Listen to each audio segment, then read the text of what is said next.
How rare is a surname? Marcus Rivera thought his family name was unique in their city, maybe even the country. His mother always said they were alone in America, that her brother Vincent had disappeared without a trace.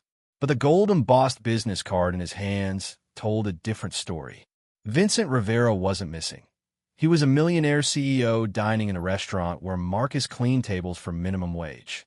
The afternoon sun streamed through the tall windows of Romano's Italian restaurant, casting long shadows across the polished marble floors.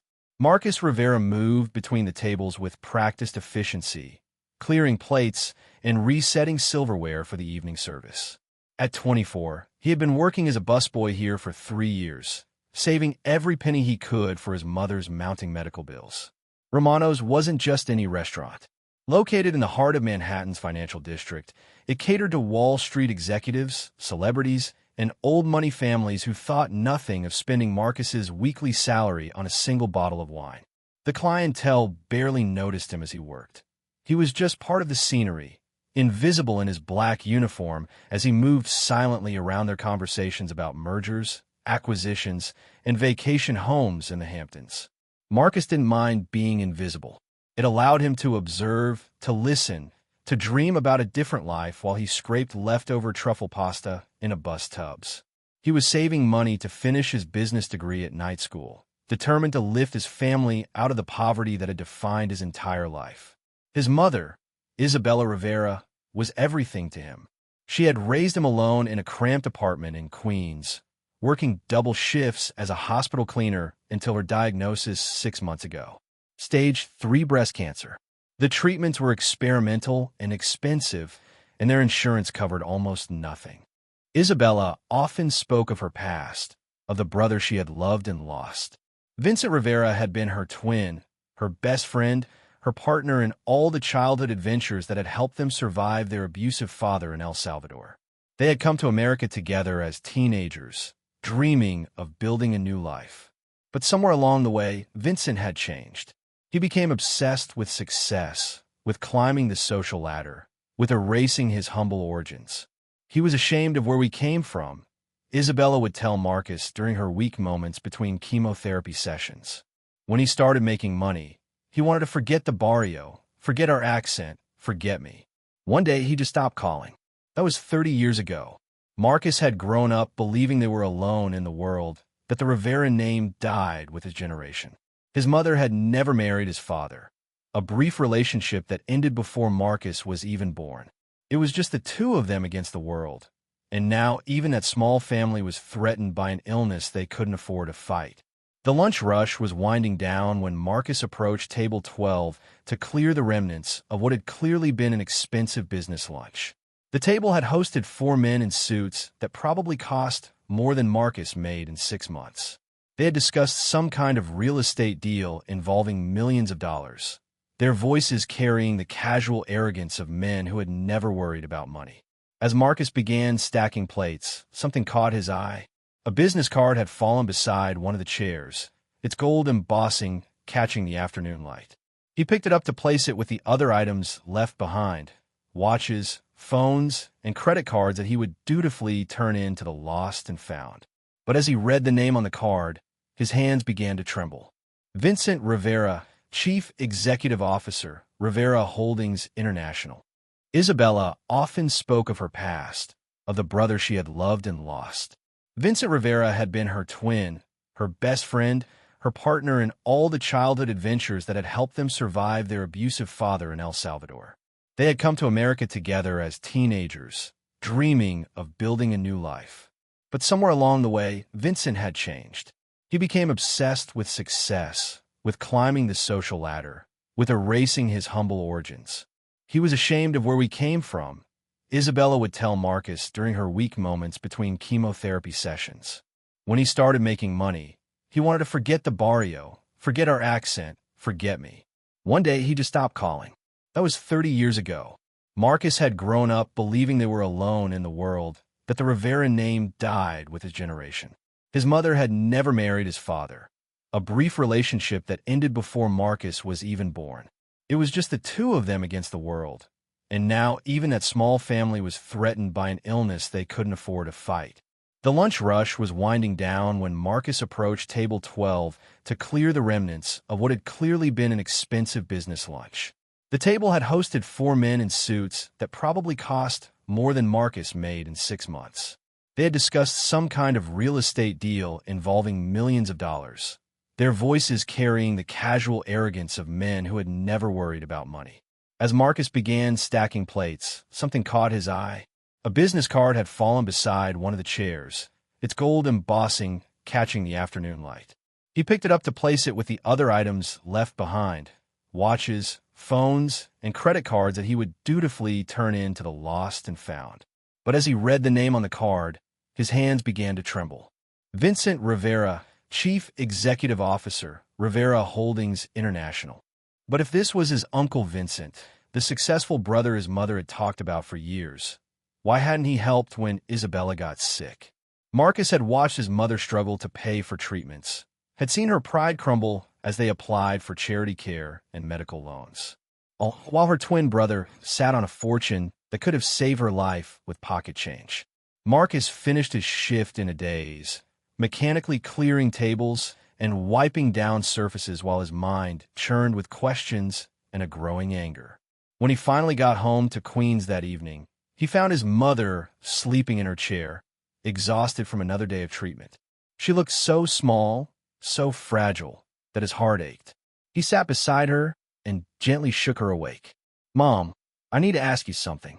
Isabella opened her eyes and smiled weakly. "Mijo, you're home early. Did they let you off?" "Mom, tell me about Uncle Vincent again. What did he look like?" A shadow crossed Isabella's face.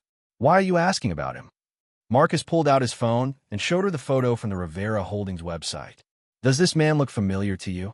Isabella's reaction was immediate and visceral. She gasped, her hand flying to her chest, her eyes wide with shock and recognition. "Dios mío. Vincent. That's Vincent. Are you sure?" Tears began streaming down her face. "He's older, but yes. That's my brother. Where did you find this?" Marcus told her about the business card, about his research, about the vast fortune that Vincent had accumulated while they struggled in poverty. With each word, Isabella's expression grew more heartbroken.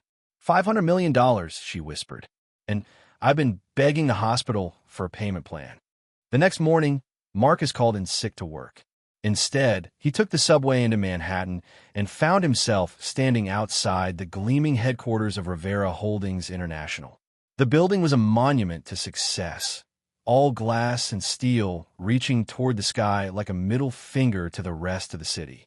He had no plan, no appointment, no real idea of what he was going to say. But he couldn't go back to bussing tables while his mother died, knowing that salvation was just an elevator ride away. The lobby was intimidating, all marble and modern art, with security guards who looked like they ate college graduates for breakfast. Marcus approached the reception desk, his hands sweating in his cheap dress shirt. "I'm here to see Vincent Rivera," he told the immaculately dressed receptionist. She looked him up and down with barely concealed disdain. "Do you have an appointment?" "No, but Mr. Rivera doesn't take unscheduled meetings. If you'd like to submit a request through our website, tell him Marcus Rivera is here." Marcus interrupted. "Tell him it's about his sister, Isabella."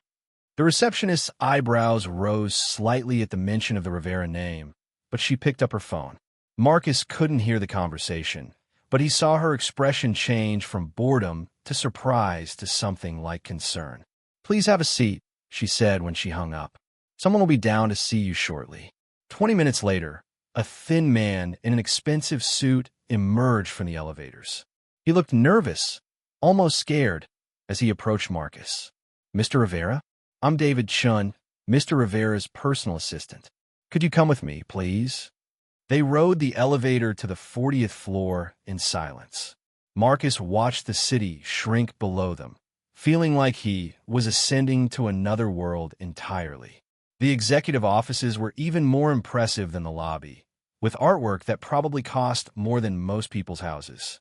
David led him to a corner office with floor-to-ceiling windows overlooking Central Park. Behind a massive mahogany desk sat a man Marcus recognized from the website photo, but seeing him in person was still a shock. Vincent Rivera was indeed an older version of Marcus himself, dressed in a suit that probably cost more than Marcus's entire wardrobe. Vincent stood slowly as they entered, his face pale and his hands visibly shaking. For a moment, the two men just stared at each other across the room, the family resemblance impossible to ignore. "Leave us," Vincent said quietly to his assistant. David nodded and closed the door behind him. "You're Isabella's boy," Vincent said. It wasn't a question. "Marcus Rivera, your nephew." Vincent sat down heavily, suddenly looking every one of his 52 years.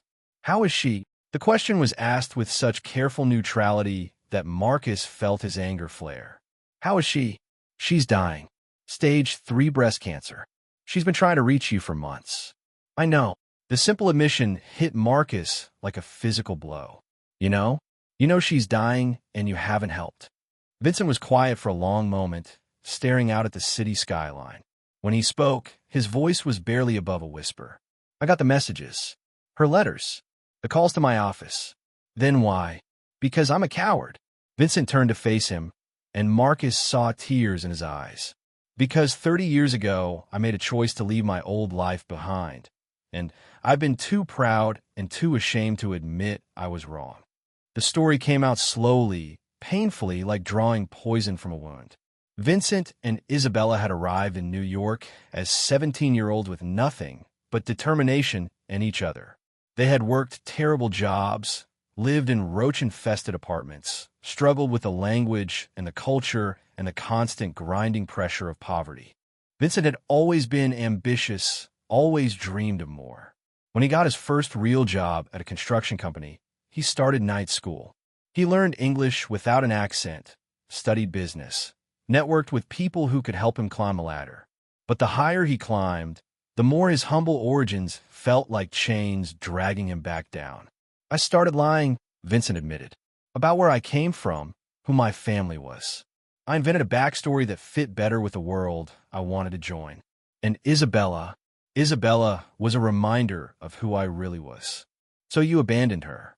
I told myself it was temporary, that I would help her once I made it, once I was secure. But years went by, and the lie became easier than the truth.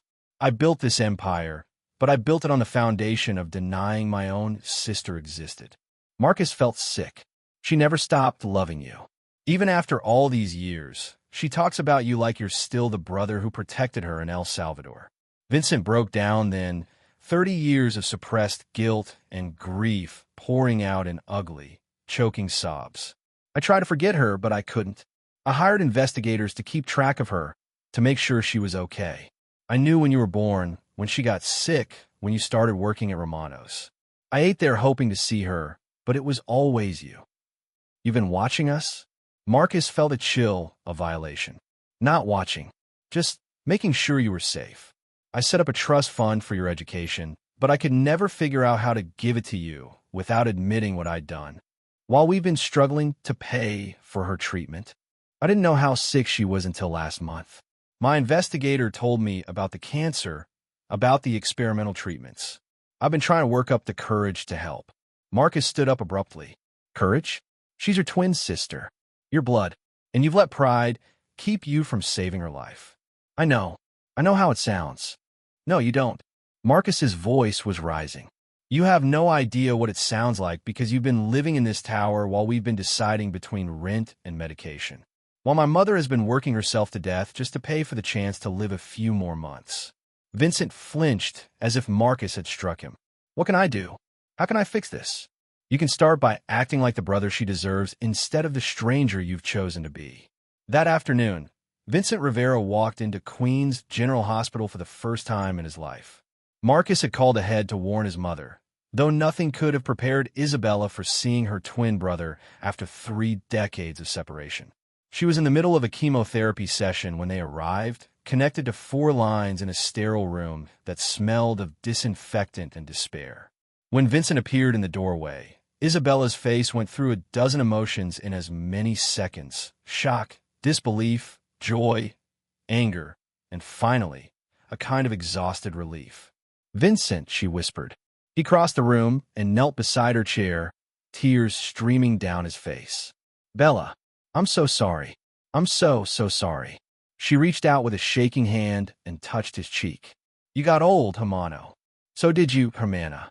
They held each other and cried while Marcus watched from the doorway, his own eyes burning with tears he refused to shed. This should have happened years ago, decades ago, before pride and shame and success had carved such deep wounds between them. But it was happening now, and maybe that was enough. Vincent didn't just pay for Isabella's treatment. He flew in the best oncologists in the world, arranged for experimental therapies that weren't available to the public, and created a medical team whose only job was to save his sister's life. Money, it turned out, could buy miracles when you had enough of it. The treatments worked. Slowly, painfully, but they worked. Isabella's cancer went into remission, her strength returned, and color came back to her cheeks. Vincent visited every day, sometimes bringing flowers, sometimes just sitting quietly while she slept. He offered Marcus a job at Rivera Holdings, but Marcus declined. He was going to finish his degree and build his own success, though he accepted Vincent's offer to pay for school. Some gifts were too practical to refuse out of pride. 6 months later, Isabella was well enough to attend the opening of Vincent's newest restaurant. Isabella's, a small family-style place in Queens that served the kind of food they had grown up eating in El Salvador. It wasn't the kind of investment that made financial sense for a man of Vincent's stature, but it wasn't about money anymore. Marcus still worked at Romano's, but now it was by choice rather than necessity. He had found his family, and his uncle had found his way back to his roots. The business card that had started it all was framed on Vincent's desk, a reminder that sometimes the most important discoveries come from the smallest accidents. "You know what's funny?" Isabella said one evening as they shared dinner at the new restaurant. "I always told Marcus that we were alone in America, that the Rivera name died with us." Vincent smiled, looking more like the young man he had been than the cold executive he had become. "The name almost did die, but family finds a way to survive, even when we try to kill it." Marcus raised his glass of water in a toast. "To the Rivera family. Small but stubborn. Small but stubborn," they echoed, and for the first time in 30 years, the family was complete again. This story reminds us that success without family is just elaborate loneliness, and that pride can be the most expensive luxury of all. Sometimes the people we're looking for are closer than we think. We just need the courage to reach out and the humility to admit when we've been wrong. The Rivera family learned that blood is thicker than business cards, and that love can survive even decades of abandonment. In the end, the rarest thing wasn't their surname. It was finding their way back to each other.